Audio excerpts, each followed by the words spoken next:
ఆచార్య దేవోభవ, అతిథి దేవోభవ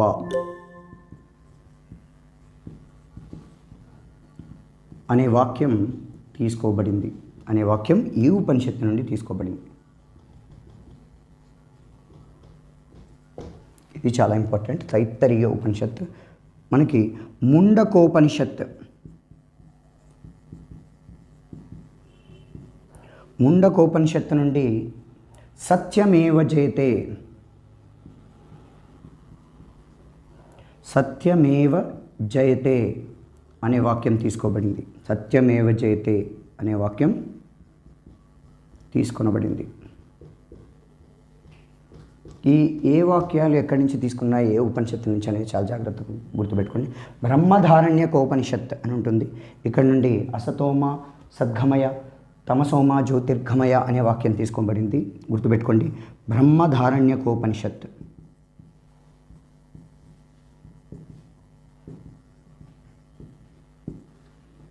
ఇక్కడ నుండి అసతోమ సద్గమయ, తమసోమ జ్యోతిర్గమయ అనే వాక్యం ఈ ఉపనిషత్తు నుండి తీసుకోబడింది.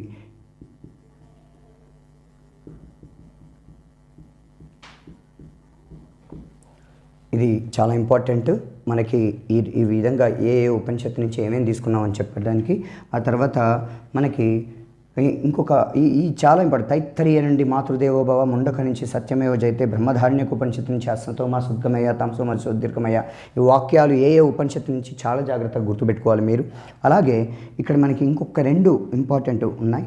చాందోగ్య ఉపనిషత్, చాందోగ్య ఉపనిషత్. ఇందులో నుండి మనకు శ్రీకృష్ణుని యొక్క బాల్య లీలలను వివరిస్తుంది. శ్రీకృష్ణుడు చిన్నప్పుడు చేసినటువంటి చిలిపి చేష్టలను ఇందులో వివరిస్తుంది. బాల్య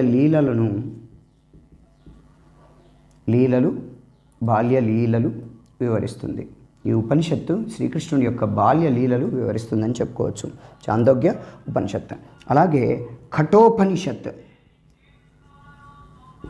కఠోపనిషత్. ఈ ఉపనిషత్తును ఈ ఉపనిషత్తుకు భాష్యం రాసింది ఆదిశంకరాచార్యుడు. ఈ ఉపనిషత్తుకు భాష్యం అంటే మీనింగ్, దాని యొక్క పూర్తి ఎక్స్ప్లెనేషన్. ఈ ఉపనిషత్తుకు భాష్యం రచించింది ఆదిశంకరాచార్యుడు. ఆదిశంకరాచార్యులు చాలా ఇంపార్టెంట్. ఈ విధంగా అన్ని ఉపనిషత్తుల్ని చాలా జాగ్రత్తగా గుర్తుపెట్టుకోండి. ఇవి ఉపనిషత్తులు. ఇప్పుడు మనకు శృతి సాహిత్యాన్ని పూర్తి చేసుకున్నాం. నెక్స్ట్ స్మృతి సాహిత్యాన్ని చదువుకుంటాం.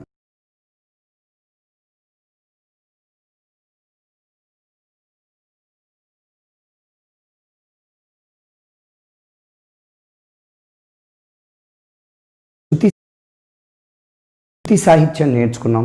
స్మృతి సాహిత్యం ఇప్పుడు నేర్చుకుంటాం. స్మృతి సాహిత్యం.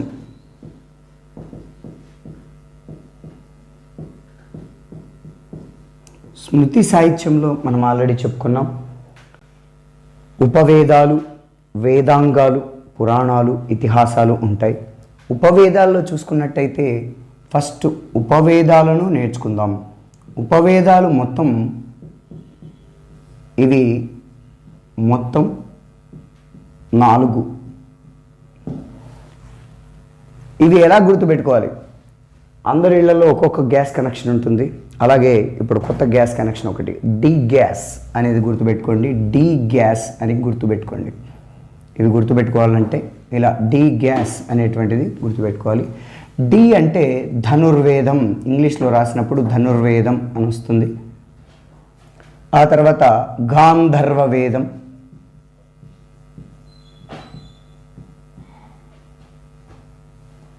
ఏ అంటే ఆయుర్వేదం. ఎస్ అంటే శిల్పవేదం. చూడండి, ఏ వేదం ఇప్పుడు ఇవన్నీ ఉపవేదాలు. మొత్తం 4 ఉపవేదాలన్నీ 4. ఇది ఏ వేదానికి ఉపవేదం, ఇది ఏ వేదానికి అసోసియేట్ అయి ఉన్నది అనేది చూడాలి. ధనుర్వేదం అనేది యజుర్వేదానికి ఉపవేదం. ఇది చాలా జాగ్రత్తగా నేర్చుకోవాలి. యజుర్వేదానికి ఉపవేదం ధనుర్వేదం అనేది. యుద్ధ విద్యలన్నీ అథర్వణ వేదంలో చెప్పారు కదా, మరి ధనుర్వేదం అనేటువంటిది, ఆర్చరీ అనేటువంటిది ఇలా ఎలా వస్తుంది అని అంటే, ధనుర్వేదం మాత్రం యజుర్వేదానికి ఉపవేదం. ఇది చాలా జాగ్రత్తగా గమనించాలి. గాంధర్వం అంటే గాంధర్వులు పాటలు పాడతారు. ఈ పాటలకు సంబంధించినటువంటి వేదం అంతా, ఈ ధనుర్వేదం అంటే ఆర్చరీ, గాంధర్వ వేదం అంటే పాటలు పాడడం. ఈ వేదం మనకు తెలుసు, మనకు సంగీతానికి సంబంధించినటువంటి సామవేదానికి ఉపవేదం. ఇది సామవేదానికి ఉపవేదం. ఇది ఆర్చరీ, గుర్తుపెట్టుకోండి. ఆర్చరీ అంటే ఇది సింగింగ్, మనకు పాటలు పాడడం. ఆర్చరీ అంటే తెలుసు కదా, ధనుర్వేదం. ఆయుర్వేదం. ఆయుర్వేదం చూడండి, అంతకుముందు మనం ఆల్రెడీ అథర్వణ వేదంలో నేర్చుకున్నాం. భూత ప్రేత వ్యాధులను రాకుండా చేసేది. సైన్స్ అండ్ టెక్నాలజీ మనకి 1900s డెవలప్ అయ్యాయి. అంతకుముందు పూర్తిగా రోగాలను మంత్రశక్తులతోటి తగ్గించేవారట. అందుకోసమని ఆయుర్వేదం అనేటువంటిది అథర్వణ వేదానికి ఉపవేదం. అథర్వణ వేదానికి ఉపవేదం.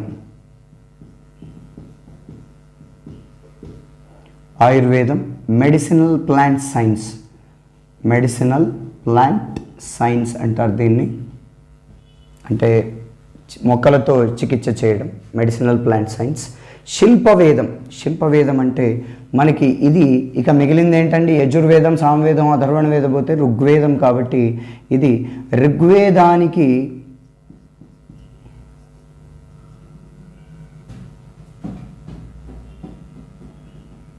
ఋగ్వేద వేదానికి ఉపవేదం. ఋగ్వేదానికి ఉపవేదం. ఆర్కిటెక్చర్ ఇందులో ఉంటుంది. ఆర్కిటెక్చర్ అంటే మొత్తం శిల్పాలని ఎలా చెక్కాలి ఏంటి అనేటువంటిది ఇందులో ఉంటుంది. ఇవి ఉపవేదాలు. డి గ్యాస్ గుర్తుపెట్టుకోండి. ధనుర్వేదం, గాంధర్వ వేదం, ఆయుర్వేదం, శిల్పవేదం. అలాగే వీటి తర్వాత మనకి వేదాంగాలు అని ఉంటాయి. అంటే వేదాలలోని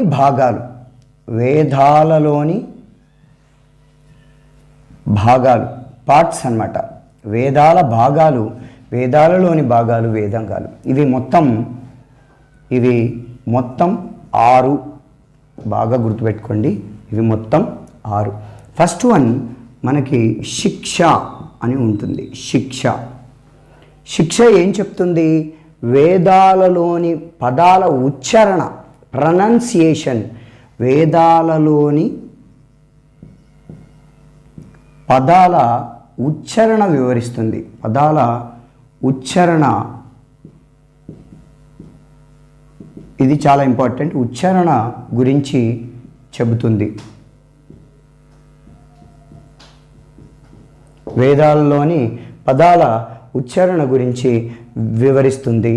అయితే శిక్ష అనేటువంటి ఇప్పుడు ఇక్కడ ప్రతి దానికి కూడా 3 ఉంటాయి. చాలా జాగ్రత్తగా గుర్తుపెట్టుకోవాలి. శిక్ష అనే దానికి ఫస్ట్ పాయింట్ మనకి ఉచ్చారణ వివరిస్తుంది. ఈ శిక్ష గురించి రచించినటువంటి గ్రంథం అంటే ఈ వేదాల్లో ఎలా ప్రొనౌన్సియేషన్ గుర్తుపెట్టుకోండి. ఉచ్చారణ అంటే ఏంటి? ప్రొనౌన్సియేషన్ కాదు, అందరు తప్పులు. ప్రొనౌన్సియేషన్ అనే పదాన్ని కూడా తప్పుగా ఉచ్చరిస్తారు. ప్రొనౌన్సియేషన్. ఈ ప్రొనౌన్సియేషన్ మీద మనకు రాసిన పుస్తకం ప్రతిశాఖ్య సూత్ర. దీనిపై రచించిన గ్రంథం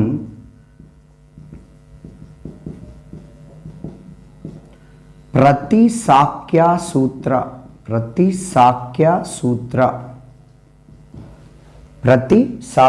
సూత్ర అనేటువంటి గ్రంథం. ఈ ప్రతిశాఖ్య సూత్రాన్ని రచించింది మనకు పాణిని అని చెప్పచ్చు. దీనిని రచించింది గుర్తుపెట్టుకోండి, దీనిని రచించింది మనకు పాణిని. చెప్పాం కదా, ఈ గ్రంథాన్ని ప్రతిశాఖ్య సూత్రాన్ని రచించింది. ప్రతిశాఖ్య సూత్ర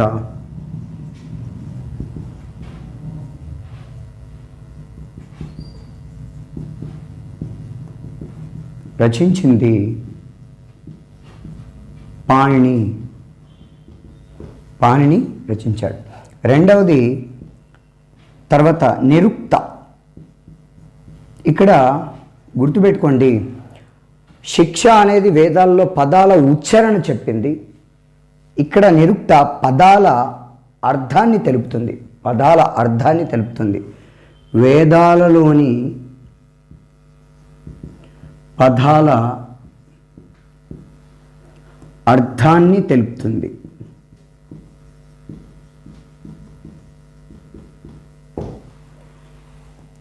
నిరుక్త అర్థాన్ని తెలుపుతుంది. ఇది చాలా ఇంపార్టెంట్. శిక్ష, నిరుక్త మొత్తం 6 ఉంటాయి. శిక్ష, నిరుక్త. శిక్ష ఉచ్చారణ చెప్తుంది, నిరుక్త అర్థాన్ని చెప్తుంది. దీనిపై నిరుక్తపై రచించిన గ్రంథం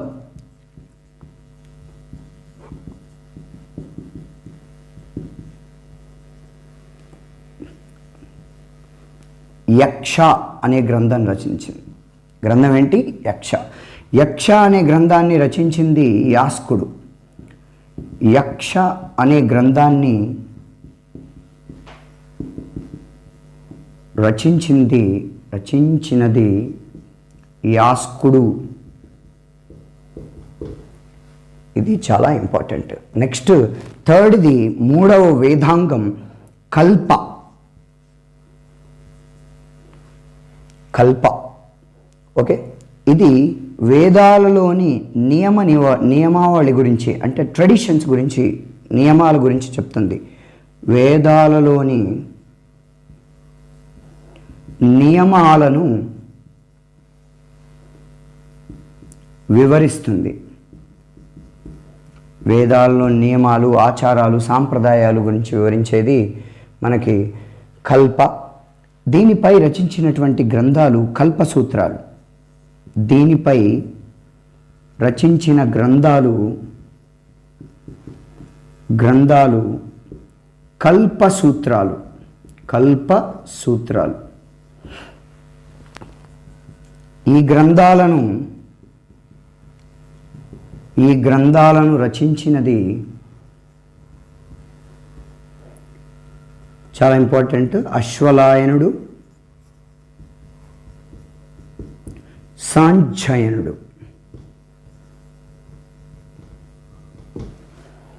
సో శిక్ష, నిరుక్త, కల్ప. శిక్ష ఉచ్చారణ, నిరుక్త అర్థం, కల్ప నియమాల గురించి వివరిస్తుంది. దీనిపై రచించిన గ్రంథం ప్రతిశాఖ్య సూత్ర. దీన్ని పాణిని రచించాడు. నిరుక్తపై రచించినటువంటి గ్రంథం యక్ష. దీనిని యాస్కుడు రచించాడు. దీనిపై రచించిన గ్రంథాలు కల్పసూత్రాలు. వీటిని అశ్వలాయనుడు, సాంఖ్యాయనుడు అనేటువంటి వాళ్ళు రచించారు అని చెప్పుకోవచ్చు. మిగతా 3 వేదాంగాలను ఇప్పుడు చూద్దాం.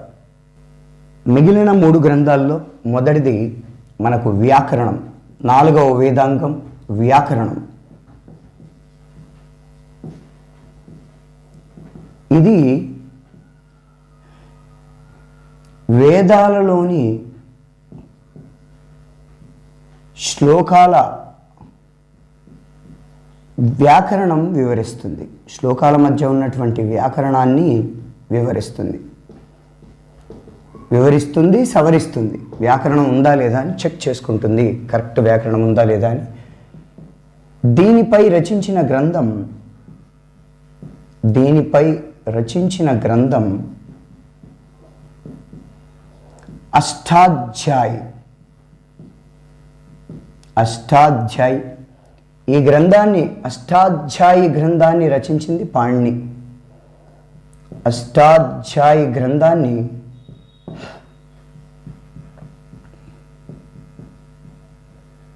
రచించినది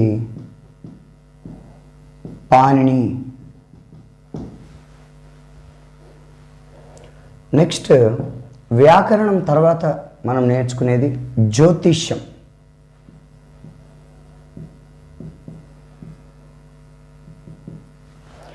ఇది జ్యోతిష్యం అంటే ఏంటంటే వేదాలలో యజ్ఞయాగాదులు ఎప్పుడు చేయాలో శుభముహూర్తాలు నిర్ణయించేది. అంటే యజ్ఞయాగాదులకు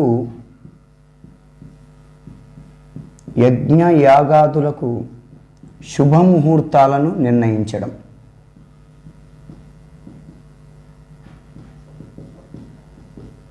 నిర్ణయించున్నది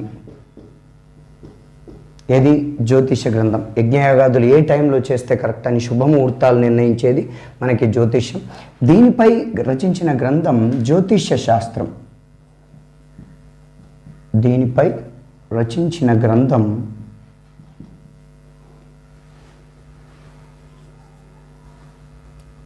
జ్యోతిష శాస్త్రం.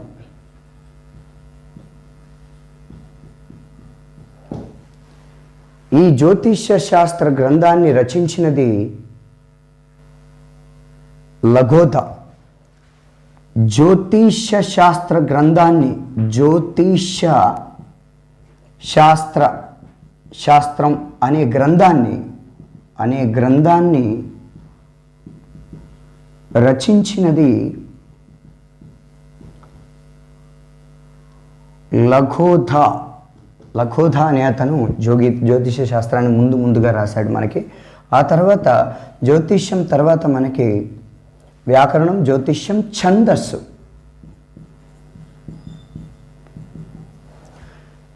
వేదాలలోని శ్లోకాల రూపాన్ని వివరిస్తుంది. గుర్తుపెట్టుకోండి, వేదాలలోని శ్లోకాల రూపాన్ని వివరిస్తుంది. ఏ శ్లోకం ఏంటేంటి వాటి యొక్క పేర్లు మనం చూస్తుంటాం. ఆ శ్లోకాల రూపాన్ని వివరిస్తుంది. శ్లోకాల పేర్లు లేదా అవి యతిప్రాసలు సరిగ్గా ఉన్నాయా లేదా అని చెక్ చేసుకునేటువంటిది ఛందస్సు. దీనిపై రచించిన గ్రంథం ఛందోవిచ్చిత్తి. దీనిపై రచించిన గ్రంథం ఛందోవిచ్చిత్తి.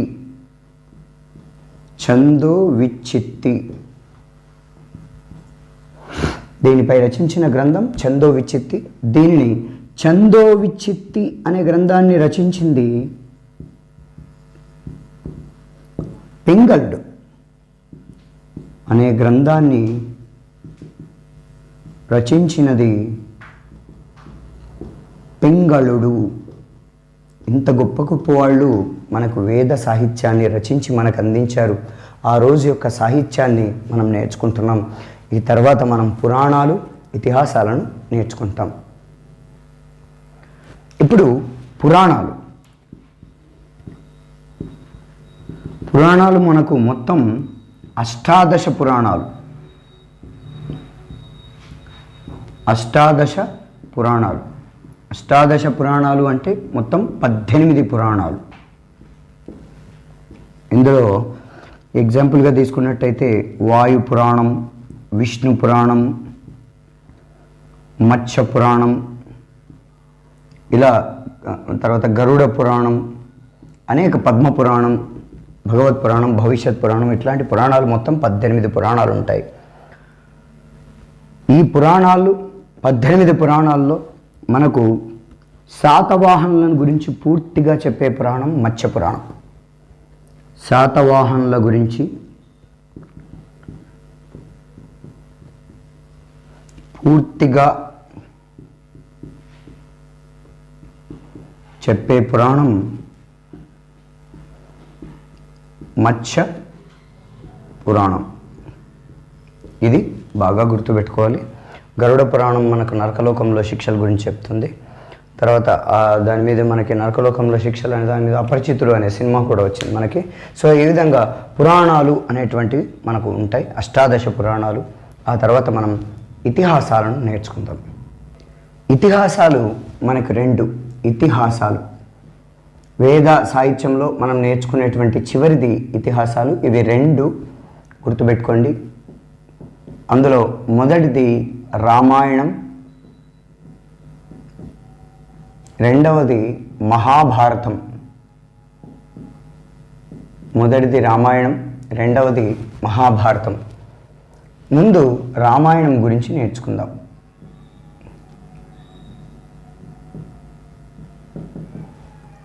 రామాయణాన్ని మొదట సంస్కృత భాషలో వాల్మీకి రచించాడు.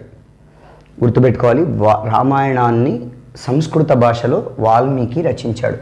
ఇది చాలా ఇంపార్టెంట్. దీనిని మొదట సంస్కృత భాషలో, చాలా ఇంపార్టెంట్, ఏ భాష అనేది కూడా, సంస్కృత భాషలో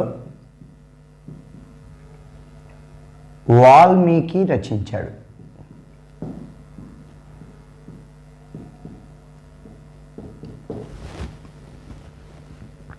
రామాయణంలో ఉన్నటువంటి వాల్మీకి రచించినటువంటి భాగాలను కాండలు అంటారు.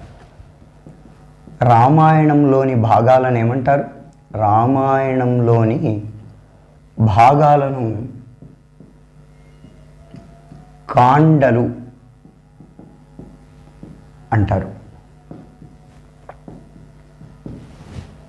కాండలు అంటారు.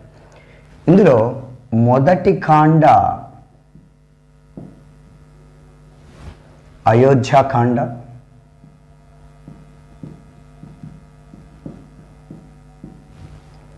చివరి కాండ ఉత్తరకాండ. మొదటి కాండ వచ్చేసి అయోధ్యకాండ, చివరి కాండ వచ్చేసి ఉత్తరకాండ అనేటువంటిది ఉంటుంది. ఈ భాగాలు 7 కాండలు ఉంటాయి. మొత్తం ఎన్ని కాండలు ఉంటాయి? 7 కాండలు ఉంటాయి. 7 కాండలు కలవు. మొత్తం రామాయణంలో 7 కాండలు కలవు. అందులో మొదటి కాండ, చివరి కాండ మీకు చెప్పినాను. ఆ తర్వాత ఈ రామాయణంలో మొత్తం ఎన్ని శ్లోకాలు ఉన్నాయి? మొట్టమొదట 12,000 శ్లోకాలు రాశారు. ఆ తర్వాత ఇంకో 12,000 రాసి టోటల్గా ఇప్పుడు ప్రస్తుతం రామాయణంలో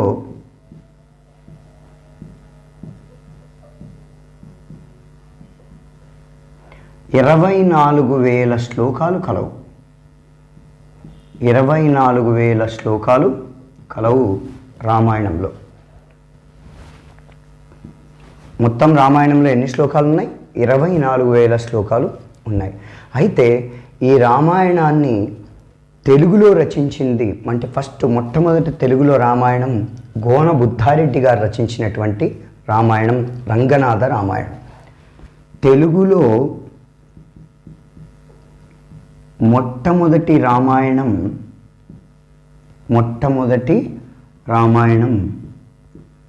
ఏంటి చెప్పాను కదా, రంగనాథ రామాయణం. తెలుగులో మొట్టమొదటి రామాయణం రంగనాథ రామాయణం. ఈ రంగనాథ రామాయణాన్ని రచించింది ఎవరు? గోన బుద్ధారెడ్డి.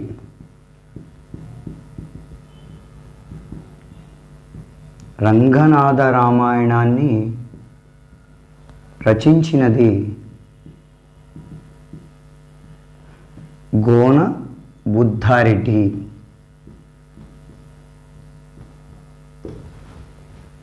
రంగనాథ రామాయణాన్ని రచించింది ఎవరు?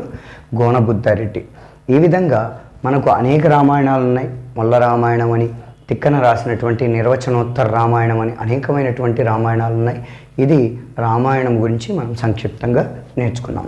ఆ తర్వాత రామాయణం తర్వాత మనకి మొదటిది రామాయణం అయితే రెండవది మహాభారతం.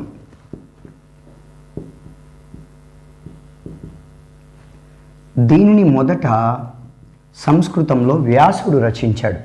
రామాయణాన్ని వాల్మీకి రచిస్తే మహాభారతాన్ని సంస్కృతంలో వ్యాసుడు రచించాడు.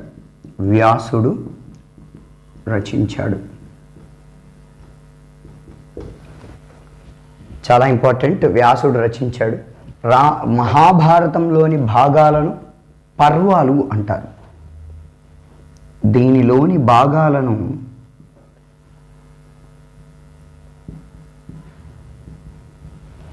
పర్వాలు అంటారు.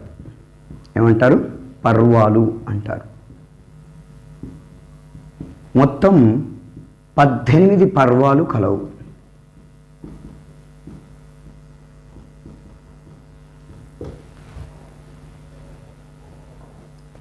ఎన్ని పర్వాలు కలవు? 18 పర్వాలు కలవు. అయితే మహాభారతం గుర్తుపెట్టుకోండి, భీష్మ పర్వంలో 25వ అధ్యాయం నుండి 42వ అధ్యాయం వరకు మొత్తం 18 అధ్యాయాలు మనకు భగవద్గీత అంటారు. 700 శ్లోకాలు. చాలా ఇంపార్టెంట్. భీష్మ పర్వంలోని భీష్మ పర్వం ఏ పర్వం ఇంపార్టెంట్, ఇది మనకు మొత్తం 18 పర్వాల్లో ఒక పర్వం భీష్మ పర్వంలో 18వ అధ్యాయం నుండి 25వ అధ్యాయం నుండి 42. మహాభారతంలో ఒక గమ్మత్తు ఏంటంటే ఏదైనా 18 సంఖ్యతోటే ఉంటుంది. 25 నుండి 42 వరకు కూడా 18 మొత్తం. సో 18, 25 నుండి 42వ అధ్యాయాల వరకు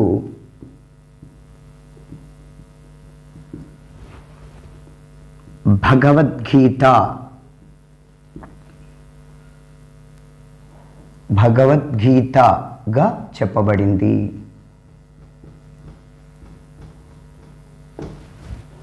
ఎన్నెన్ని భీష్మపురంలో 25 నుండి 42 అధ్యాయాల వరకు భగవద్గీతగా చెప్పబడింది.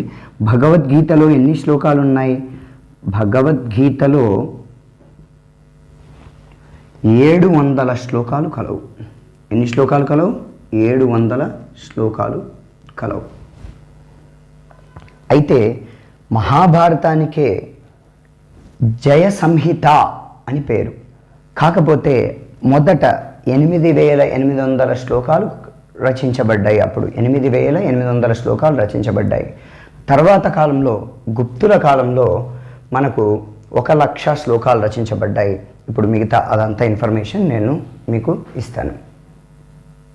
చెప్పాను కదా, మహాభారతాన్ని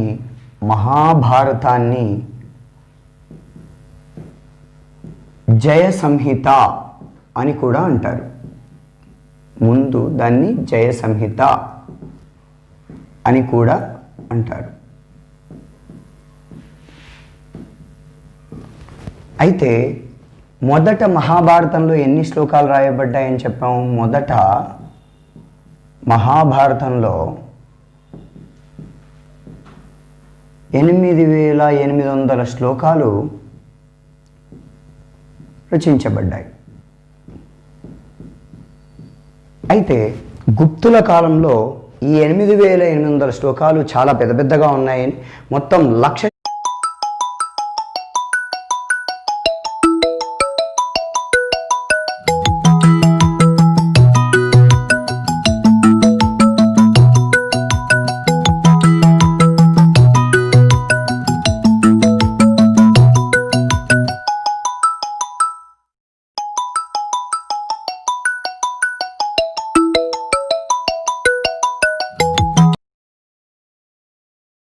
శాస్త్ర అంటారు.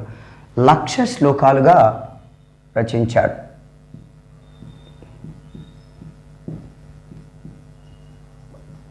అందుకే దీనికి శతసహస్ర సంహిత.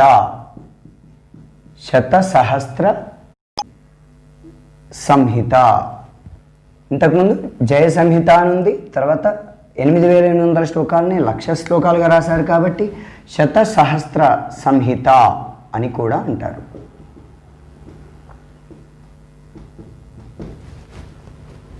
మనకు మహాభారతాన్ని తెలుగులో మొదట 11వ శతాబ్దంలో రాజరాజ నరేంద్రుని ఆస్థాన కవి అయినటువంటి నన్నయ్య ఆది సభ అరణ్య పర్వంలో సగభాగాన్ని రాయగా, మిగతా అంటే 3వ పర్వంలో సగభాగాన్ని రాస్తే 4 నుండి 18వ వరకు మిగతా అన్ని 15 పర్వాలని తిక్కన రాయగా, ఎర్రాప్రగడ కాకతీయ అనంతర వంశాల్లో ఉన్నటువంటి రెడ్డి రాజుల్లో ప్రోలయవేమారెడ్డి ఆస్థాన కవినైనటువంటి ఎర్రన అతడు నన్నయ్య వదిలిపెట్టిన ఆ అరణ్య పర్వంలోని మిగతా సగభాగాన్ని రాశాడు. ఇలా తెలుగులో మహాభారతాన్ని 3 కవులు సంస్కృతం నుండి తెలుగుకు అనువదించారు. మహాభారతాన్ని తెలుగులోకి అనువదించిన వారు తెలుగు కవిత్రయం నన్నయ, తిక్కన, ఎర్రన ఈ 3 రాశారు, మనకు తెలుగులోకి అనువదించారు. ఆ తర్వాత మహాభారతాన్ని కన్నడంలోకి పంప అనే ఒకే ఒక కవి మొత్తం కన్నడ భాషలోకి అనువదించాడు. మహాభారతాన్ని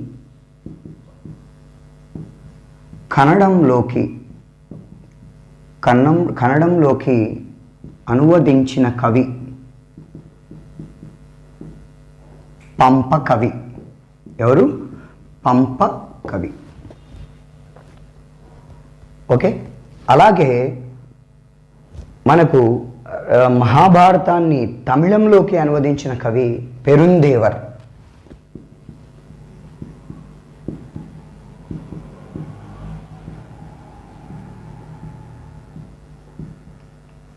తమిళంలోకి అనువదించిన కవి పెరుందేవర్.